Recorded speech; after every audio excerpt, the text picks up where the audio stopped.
Mana bugun biz yangi bitta kuler olib keldik. Mana ko'rinishi mana shunaqa ekan, korobkada kelgan. Qani ko'ramiz endi buni ochib ko'ramiz qanaqa chiqar ekan. Ochib oldik mana.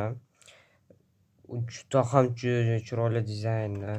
O'zim Type-C kabeli bo'lar ekan. Keyin kuler magnitli kulerlari, keyin bu yoqda yopishtiradegani pastda yopishtiradegani.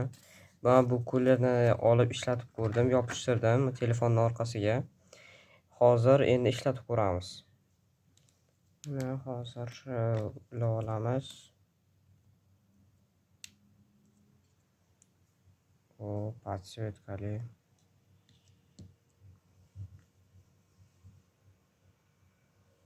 Ko'rishingiz mumkin, juda chiroyli.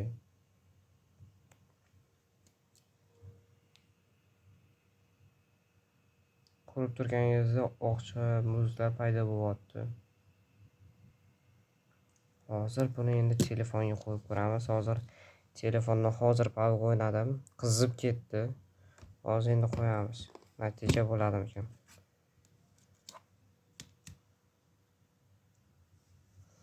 Videoda bir 5 sekund kutaylik-chi. Mana ko'ramiz. 1 2 3 4 5. Mayli, ozgina kutaylik-chi. Mana 1 minut o'tdi, qani olib ko'raylik-chi, qani. Ko'ramiz qanaqa darajada. Oye, muzdek bo'lgani bilinyapti. Men kulerni o'zi solib qo'yam. Isib qo'yam. Yo'q, muzdekgina turibdi kulerimiz o'zi. Juda ham ajoyib. Kimga nomi keraksa, mana nomi.